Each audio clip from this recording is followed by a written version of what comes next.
انتوا خدتوا already يعني هو presentation about marketing for the training اللي في أول 2 weeks. That is not covering marketing strategy in details, but it's only the part about channels and distribution and how to get from manufacturing to the customer or from the service to the customer.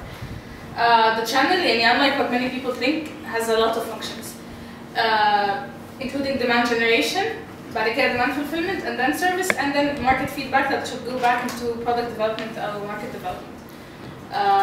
People think the function of channels is only demand fulfillment, but that's not true. But based on that, designing the network could have a lot of shapes and forms. You could end up having a different design of channel for each part of the functions, which means إنه مش لازم واحد يبقى عنده مثلا distributor يعمل كل الحاجات دي مع بعض. You could have a different channel for each function. وإحنا هنعمل exercise في الآخر عن الموضوع ده. You have to think of who will be part of your network and how they will be interested in the same targets that you have.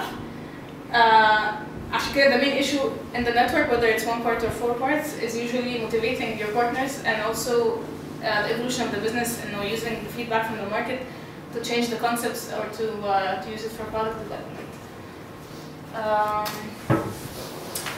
These are just a few tips. No size fits all, and again, there are 4 functions. You could end up doing all of them separately using completely different channels. You can do a distributor for part of your market, you can do web sales or online sales for another part of your market, you could do advertising for something else. It doesn't all have to be one package.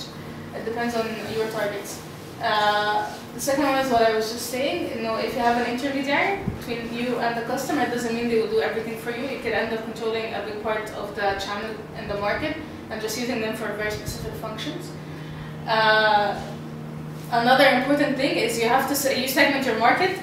كل واحد فيكم عنده target segment or several target segments. زي انتوا عندكم solvers and seekers, they're different markets. You have to tackle them completely differently when it comes to using a market channel. And you have to break that up, again, according to the number of segments you have. After that, after you do the segmenting, you have to do a list of the tasks. And I'll go through this in more details, slides about it. But you have to think of all the tasks you need to reach this segment of the market. احنا عندنا the solvers, what do we need to reach them in details from the point of approaching a seeker to the point of providing a solution and finishing up a contract. And you have to think of the options that you have to use in terms of marketing solutions to accomplish this.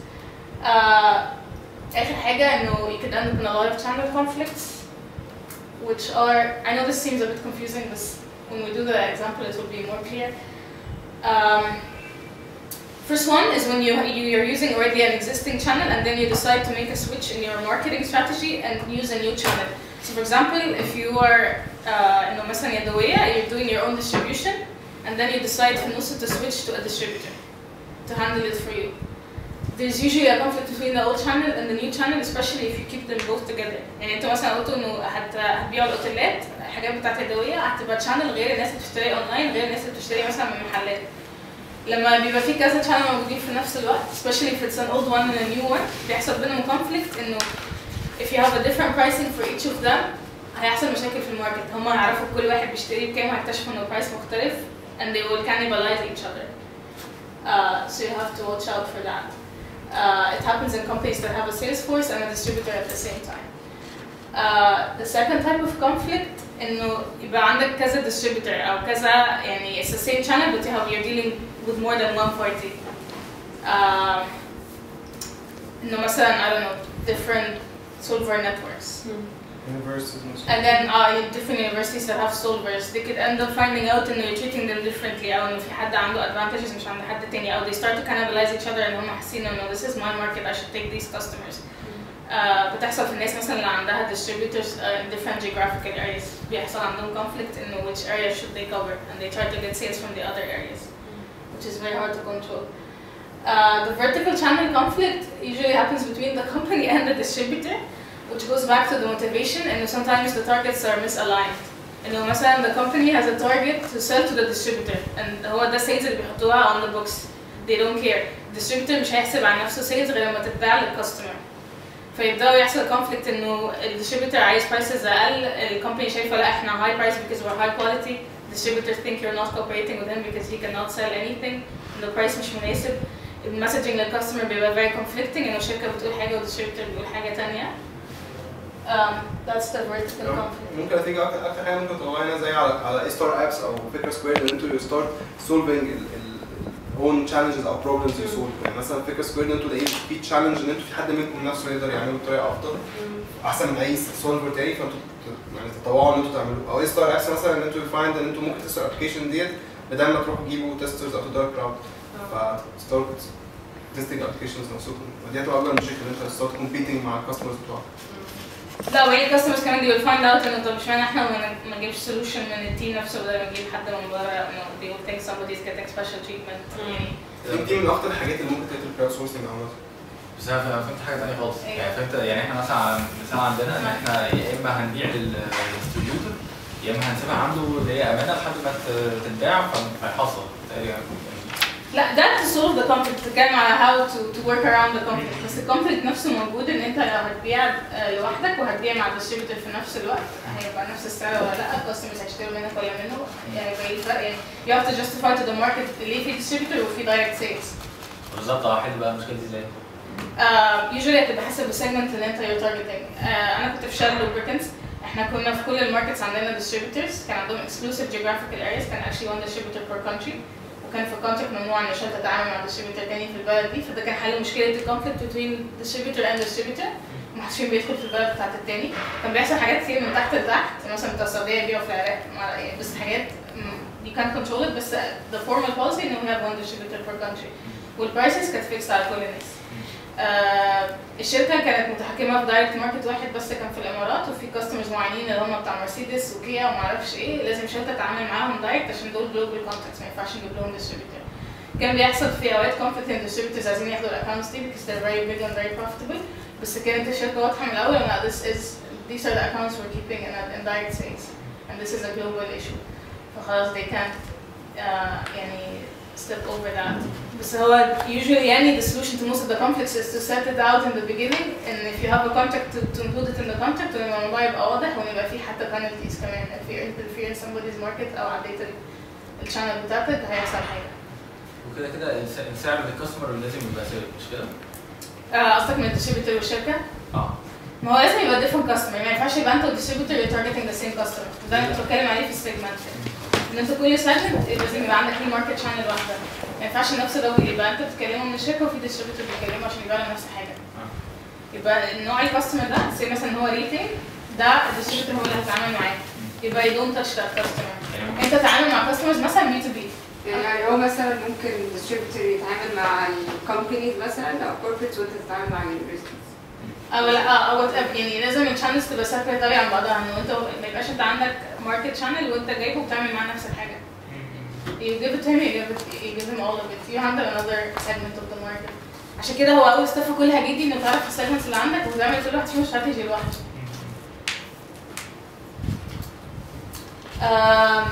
This is a bit related back to the distribution and the channels نفسها، انه it affects your decision on how many channels to use or what channels to use.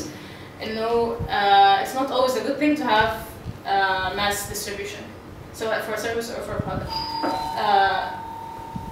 The first type is exclusive distribution. أكبر example عليه العربيات اللي هي زي Infiniti أو Mercedes أو BM. They always choose to have one distributor for each geographical areas. هم عارفين ده مش هيأثر على الديسيجن بتاع الكاستمرز، لأنه حتى لو سكن على بعد 30 كيلو هيروح الشوروم عشان هو عايز يشتري عربية مرسيدس. لو كتروا أكتر من كده it will affect the level of service and it will affect the perception of the product. But those specialty goods. Selective distribution is a bit in the middle. No, it's something people shop for. Shopping here means the process إنه بيقعدوا يفكروا هنشتري إيه and they compare things before they go to the store.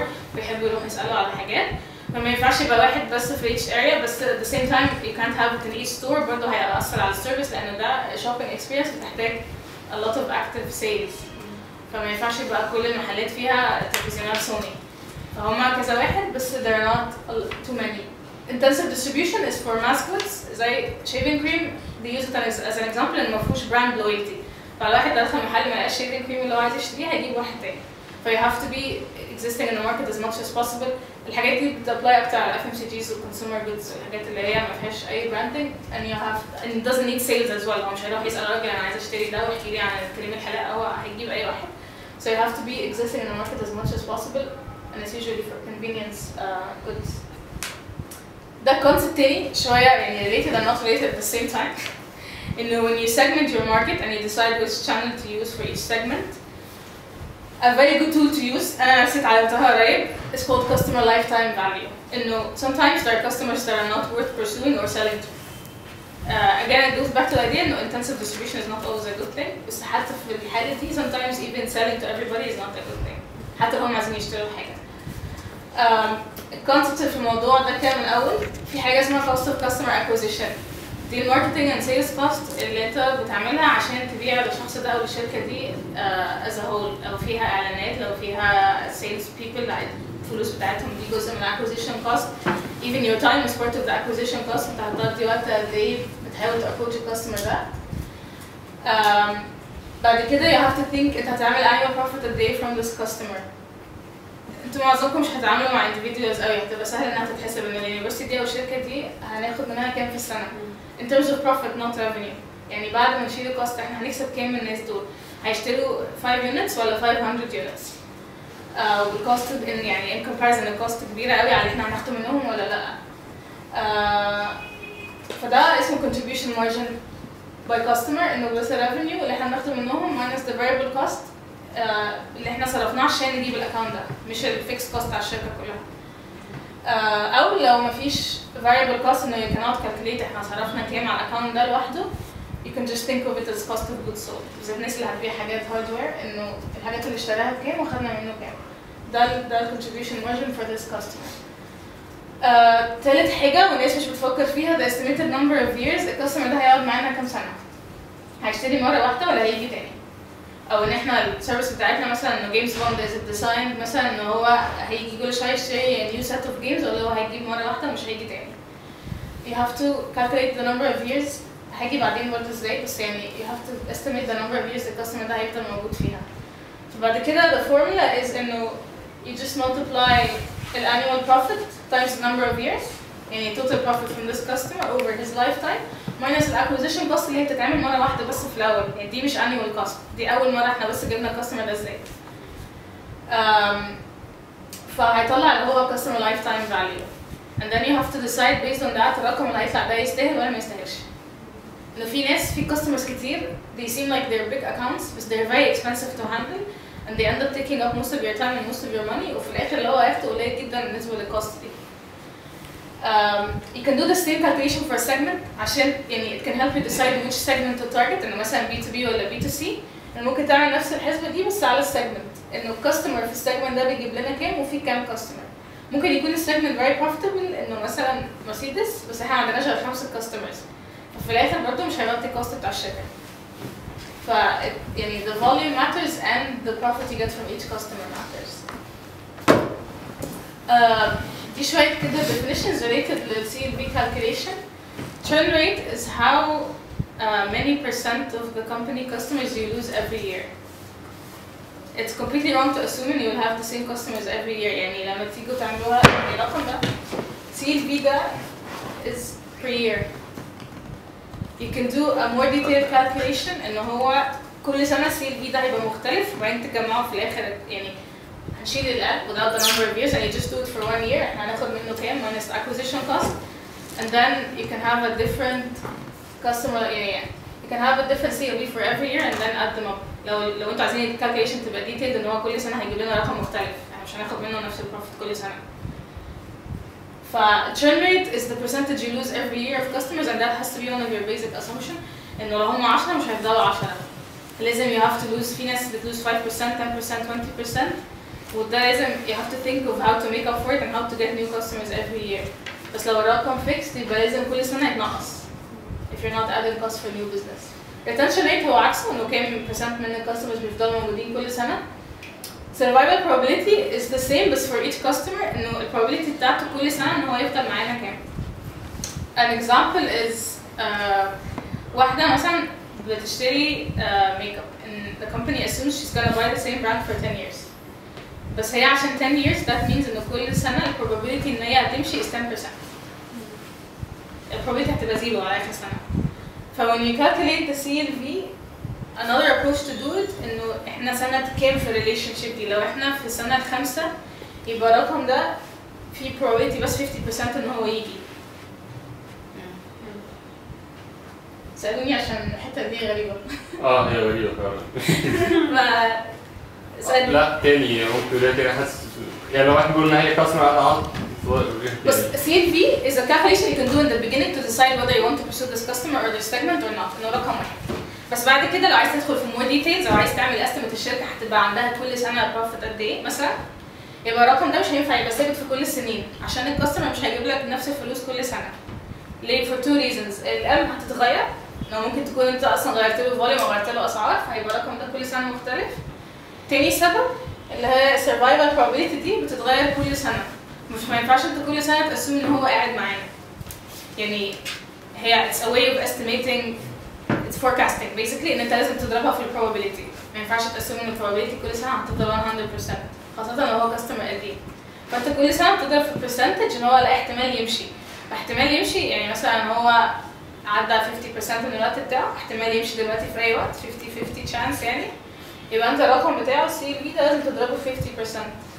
ده كل ده في الفوركاستنج، انا مش بتكلم بعد ما يكون دفع. انه هي غريبه بس هو عشان تحسب انه الراجل ده دلوقتي فيه 50% chance ان هو يمشي، فهو كان هيجيب لنا 100 جنيه دلوقتي. So if we are at the very beginning of setting the company يعني احنا ما عندناش existing customers so we don't have to worry about this اصلا. لا بس انا قصدي عشان تفوركاست هو هيقعد معاك بعد سنتين يعني هتبقى حالتي ايه؟ بعد 6 شهور. assuming ان انا حسب انت بتقسم هو هيقعد معاك قد ايه. بس انا قصدي ما ينفعش تقول هيقعد معانا 10 سنين كل سنه هنجيب مليون جنيه يبقى 10 مليون، لا هو في probability عماله تقل فهو الرقم مش هيطلع 10 مليون. في الفوركاستنج it's only for the purposes of forecasting. الCLV لازم تبقى yearly ما ينفعش annual يعني ما ينفعش تبقى الCLV لازم تبقى annual. لا مش لازم اقول لك يعني الرقم ده انت ممكن تعمله في الاول as a total estimate ان هو هنجيب منه كام، بس if you want to go into more details of forecasting ان هو بجد الرقم هيبقى كام you can use the survival probability. بس والأقل اللي هي كانت في الأول هنا اللي هي estimated number of years عشان كده it's 1 over your churn rate يعني لو انتوا بتخسروا كل سنة 10% هتبقى 1 over 10% ده عدد السنين اللي هو هيقعدها. It's hard to estimate I know بس بتنفع بالذات أنا يعني في رأيي بالذات في ال B2B customers إن هما they're big accounts they're expensive to handle and you have to sort of calculate قبل ما تapproach account هو هيكلفنا كام وهيجيب كام وعلى كام سنة. أسئلة. Is it a good idea to do it يعني monthly أو يعني over كذا شهر مش كل سنة زي ما قلت؟ طب الحسبة؟ لا يعني it's not that detailed يعني هو انت بس تعملها في الأول عشان تقرر يعني الكاستمر ده يستاهل ولا ما يستاهلش بس هو مش محتاج انت كل شوية تعمله عشان تشوف الرقم اتغير ولا لا. بس I think في حالة زي الجيمز مثلا زي هاب 43 ان هو اصلا يعني ممكن شهر يبقى عنده 10000 كاستمر وشهر يبقى عنده 2000 وشهر يبقى عنده 30000 على حسب الجيمز بالذات ان هي الموضوع اللي هم B2C؟ طيب هو يبقى ساعتها هيفكر فيها as a whole segment مش هيعملها شخص ومش هيعد كل الكاستمرز اللي اشتروا جيمز بس ان السيجمنت كله يستاهل ولا ما يستاهلش. لما هم في البي تو سي ما ينفعش قوي واحد يبقى distinct by account يعني فهو هيبقى بي تو سي يعني هيبقى يشوف السيجمنت كله السي ال بي بتاعه كام يستاهل اصلا يبيع بي تو سي ولا لا. ما اروحش مثلا اعمل اعلانات لايدج سيجمنت اللي هم اكبر من 50 سنه مثلا يعني انه ده سيجمنت وهما بي تو سي ومش هيبقوا الاستيميتد سيلز مثلا والنمبر اوف ييرز هما مش هيرجعوا اصلا فانت ممكن تلاقي قال اساسا 0 او 1 بيسكلي انا هشتري مره واحده والبروفيت قليل والاكوزيشن كوست بتاعه بتاع الاعلانات از اكستريملي هاي فيبقى السيجمنت ده كله ما يستاهلش. ايه تاني؟ كويسين؟ اخر حاجه قبل ما نبدا الاكسرسايز انه بس again use the CLV to decide on the profitable market segments. It's very surprising you could end up with a segment that has a negative CLV لو acquisition cost is too high والناس ما تفكرش في الموضوع ده بيقولوا مش مشكله هندفع دلوقتي هجيب فلوس بعدين it's true بس you have to know how much money it will get you afterwards وايه probability كمان ان هي تنجح اصلا. Again it could help you decide on marketing expenditures لو الواحد عنده كذا segment بالذات الناس هيبقى عندها B2B أو B2C أو distributors و direct sales إنه يختار هيركز على أنه واحد يبقى هيدفع أكتر لأنه واحد. بس الexercise it's very simple. هيبقى كل segment لوحده يعني you do this exercise for one segment. كل واحد فيكم يختار segment واحد من اللي هو ناوي يبقى لهم. And then do a list of tasks. ده example على شركة بتعمل office furniture بس قرروا ان عندهم سيجمنت يبيعوا للناس في البيت اللي هي بتشتغل في البيت وبتعمل مكتب عندها في البيت، وفي سيجمنت تاني اللي هو B2B بيبيعوا للشركات. الاكزامبل ده على البي تو سي الهوم كاستمرز. التاسك بتاعتهم كده it's a very simple list. You attract their attention as a potential supplier للناس اللي قاعده في البيت اللي هتشتري مكتب. Position the company انه يعرفوا الشركه دي بتعمل ايه والبرودكتس بتاعتها عامله ازاي. Describe the products ايه الحاجات اللي عاملينها. Demonstrate the products ده بقى سواء هيجوا يشوفوها او يشوفوها اونلاين او اي حاجه او اعلانات. Prices بعد كده when someone places an order they have to accept the order and track it. فده it's also a channel decision ان هو ازاي how they will track the order لانه حاجه very technical. بعد كده delivery is a channel how the product will get to the customer. الشركه هتوصله ولا هيجيبوا ناس يوصلوه ولا هيجيبوا شركه company. بعد كده assembly and installation again في كذا choice هم هيعملوا ازاي installation للcustomers. بعد كده warranty issues are part of the channel انه بعد ما اشتريها بعد كده لو في مشكله او شكوى او حاجه في الضمان هيحصل ايه احنا اللي هنعمله برضه ولا شركه ثانيه. بعد كده sell accessories ان هو ممكن نبيع له حاجات زياده بقى نبيع له اباجورات نبيع له حاجات ما اعرفش ايه. بعد كده كمان credit لو هو بيدفع على اقساط او دافع بكريدت كارد هنهندل ازاي البيمنت ايشو. So the channel decision has to include everything until the transaction is closed. هو مش مجرد ما اشترى البضاعه خلاص. ف دي الماتشنج ليست انه دي التاسك اللي محتاجين نعملها عشان نوصل للسيجمنت ده. دي التشويسز اللي الشركه دي عملتها. It's an example. هن attract attention through advertising position the company ان احنا هنخلي الادز فيها clear positioning and branding about the company's product. ازاي we will describe the product or demonstrate the product. هم قرروا ما يعملوش showroom. It will not be a physical demonstration. هيعملوا ويب سايت والناس اللي ما عندهاش انترنت هيعملوا لهم printed catalogs. Think of it a bit زي IKEA. And communicating the prices but also they decided to make it through the same channel عشان خلاص هو مفيش محل فهو مش هيروح محل يسأل على الأسعار فالويب سايت لازم يكون عليه description والdemonstration والprices. بعد كده ازاي هي accept the orders and track the order status. They decided ان هم to limit the variety اللي available على الويب سايت. الحاجات بس اللي في الانفنتوري هي اللي هتظهر على الويب سايت عشان يبقى الدليفري سريع. ف they're not showing their whole range of products مرة واحدة على الويب سايت. It changes according to inventory. Delivery decision again they decided not to use their own company. They decided to hire an express shipping company عشان يبقى delivery سريع and it's outsourced. Installation warranty they made an 800 number. الناس تكلموا لما يكون عندهم مشكلة في الانستليشن مش عارفين يركبوا الحاجات الناس على التليفون يساعدوهم customer service. ولما يكون في مشكلة في الوارنتي يتكلموا عن نفس نمرة التليفون. It's not email, it's not website, it's not direct mail. يعني خلي بالكم انها choices are very very specific. طب انا عندي سؤال دلوقتي هو في حاجات بينها كوميونيكيشن وماركتنج يعني في الاول ده كله كوميونيكيشن تقريبا لغايه الاكسبت الاوردر بروفايد ديليفري وانيبل ستيشن كل الحاجات دي اوبريشنز. ما هي عشان كده it goes back لاول سلايد خالص انه it's the whole thing انه في حاجات اللي هي demand generation انه advertising بعد كده demand fulfillment ازاي هيعملوا اوردر هيشوفوا البرودكتس فين والدليفري بعد كده after sales ال 800 نمبر اللي هيكلموه بعد كده كمان information and feedback من نفس ال 800 نمبر هيجمعوا feedback من الكاستمرز. هو عشان كده الليسته شكلها ملخبطه هي يعني it's not like a marketing plan متقسمه انه ده advertising لوحده وده sales لوحده لا هي كل حاجه من اول البتاع تصنع لغايه ما تباع والفلوس دخلت. يعني ممكن اقسمها ان ده في الاول ماركتنج الى اوبريشنز بعد كده سبورت وبعد كده اللي هو فيدباك او ار ان دي. بس ال decision making process اللي انا بتكلم عليها is part of the market channel decisions. هو مش execution هيروح عند operations department. بس مين اللي هيعمل decision؟ الناس بتوع الماركتنج.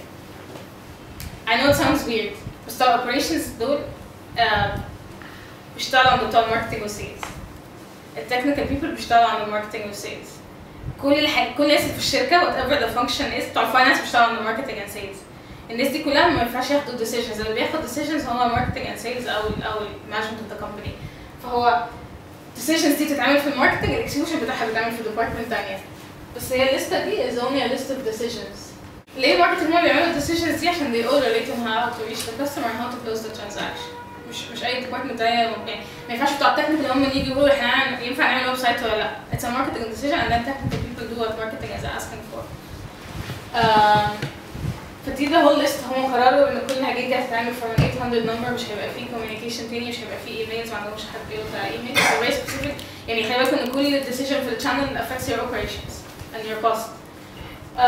بس بعدين قرروا انه الكريدت هيسيبوها to the credit card company هم they handle collection of money. فالاكسرسايز هو نفس البتاعه دي بس it's in a matrix انه you should this is for one segment only not for all your channels انه تاسك تدور اللي هي دي تتكتب قبل الشانلز انه التاسك احنا محتاجين نعملها من اول ازاي هنتراكت الكاستمر لحد ما ناخد الترانزاكشن هنا كمان ان هو يختار الشانلز ولا ان هو يديفاين الشانلز يعني هما الاثنين يعني هو هنا خلص التاسك بعد كده هو عارف الشانلز اللي عنده عارف ان هو هيبقى عشان كده احنا هنا بالديفرنت هو هنا يكتب التاسك الاول بعد كده اكتبوا الشانلز كلها من غير ما تقرروا يعني ونشوف مين اللي هو possible channels يعني بالظبط دايركت سيلز ويب سايت وات ايفر تليفون معرفش ايه وبعد كده ماتش them يعني ان هو التاسك دي بقى هنستعمل فيها انه شانل هتلاقيني كاتبه each column should only have one X ده السؤال اللي كنت بتساله انه التاسك الواحده هتتعمل في شانل واحده بس. It should be done in just one channel. But sometimes there are certain tasks that can be done through هو ده سيجمنت واحد.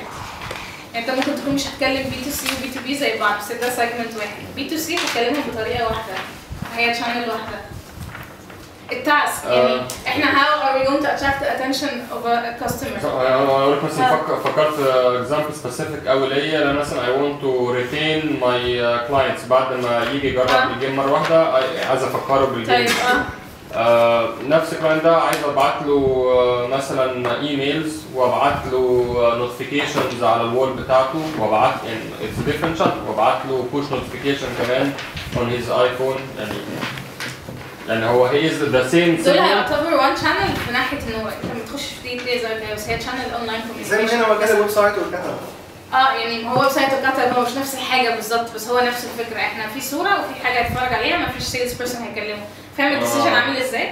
الديسيجن اكتر هو اونلاين ولا اوفلاين؟ الايميل والنوتيفيكيشن هم يعني فيسبوك تويتر ايميل ويب سايت دي نفس الحاجه نوتيفيكيشن ميثود ممكن تسميها شانل سوشيال ميديا بس لو اكتب الشانلز كلها وبعد كده في انه كل تاسك بتبقى انه شانل ممكن شانل واحده تستعمل في كذا تاسك زي ما هم عملوا كده في حالتنا هيبقى الشانل الوحيده مثلا انترنت كوميونيكيشن يعني هو مفيش مثلا بني ادمين بيقابلوا بني ادمين خالص مفيش ارقام مفيش هاردوير ميل انت عايز تعرف الشانلز اللي عندك يعني؟ ما هو ده ذاتس يور ديسيجن ممكن ايفنت بقول له انت عندك شانلز كان على الاوبشنز ولا اللي هو هيعمله؟ لا الاوبشن يعني الاوبشنز كتير انت ممكن تختار واحد بس هو انت ممكن تعمل سيلز فورس تروح تكلم الناس ممكن تحط الحاجات مثلا يعني انت عندك الابلكيشنز بتاعتك عندك ادفرتايزنج عادي عندك ادفرتايزنج على السوشيال نتوركس عندك سوشيال ميديا عندك اوف لاين طب ما ده يبقى كله اسمه اونلاين ادفرتايزنج وكل ده اونلاين في اوف لاين ادفرتايزنج ما ينفعش تعمل كل ده مع بعض في نفس الحاجات نفس التاسك يعني اكيد هتعملوه اوف لاين غير هتعملوه اونلاين ممكن انت تختار ما تعملش اوف لاين ايه؟ مش هيبقى في شانل واحده هي اللي بتصير كل التاسك ما انا بقول ان بدل انت اخترت ما تعملش اوف لاين ماركتنج مثلا مثلا جيمز بوند عشان انا عارفه اكتر معلومات عنه هما مثلا ممكن يقرروا يحطوها على الاكس بوكس ستور ممكن يعملوها بتتباع في محلات كده انه هي تشتري جيم من غير ما تشتريها اونلاين ده شانل وده شانل محتاجه افورت مختلف ان انت عشان توديها في محل هتروح تاخد في محل وتتفق معاه هيبقى الديستريبيوتور بتاعك ولو انت هتبيعها في الاكس بوكس ستور انت بتحطها بس في بروسيس تو جو ثرو ذا ستور بتسيبها خلاص يعني الشانلز ار كومبليتلي ديفرنت في الاخر انت هتلاقي لو فكرت شويه ان التاسك هتتعمل بحاجه واحده منهم